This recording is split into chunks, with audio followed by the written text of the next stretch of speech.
awarding session.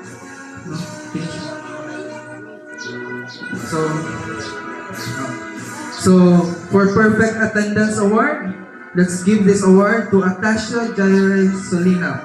So kaya sila, wala ni sila yung mga absent, no? Palakpakan na to. To Rodjane Parasek.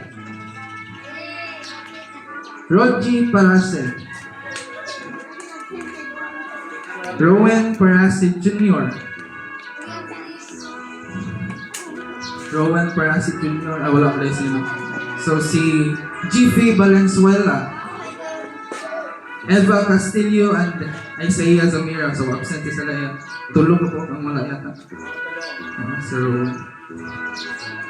So thank you, no? So kini sila, wala ni sila absent and consistent. And also, naputay Leadership Award. Kaya naman sila mga leaders by group nila. And this Leadership Award is presented to Sime and Haze. So para sa inyo ay kinimong sila mga leaders sa ilang by group. Gidivide na ko sila nga kuan kay para na sila ay ate, no? Alba daw na po yung mag-lead sa ilang by group.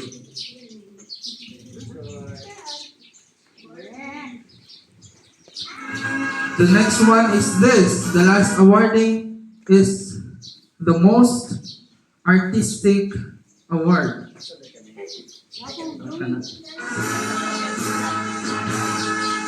This is the most artistic award.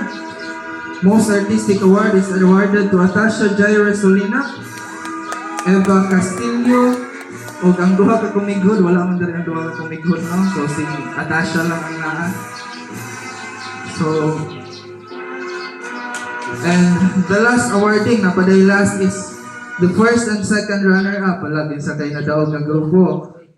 So kini, kung kinsa ang highest score, ginawa sila scoring system para malingaw po sila, unapod sila iyon sana. Mag-strive po sila ba? Para mahimo po sila, ma-develop po nila ang pagka-competitive. Dili lang dire, kung magamit po nila kini sa ilang mga eskwelahan.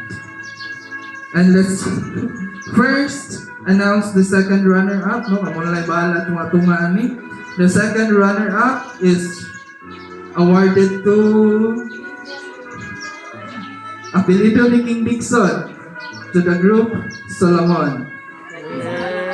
Duha na sila ka-group, the group Solomon and the group John. And the first runner-up, no, which is ang nadaog sa tuwang by group, is ang Team John. No?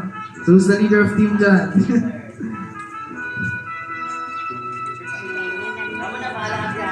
So kamo na ibalo hati-hatian ang inyong sa inyong sa inyong grupo. So I truly thank God how this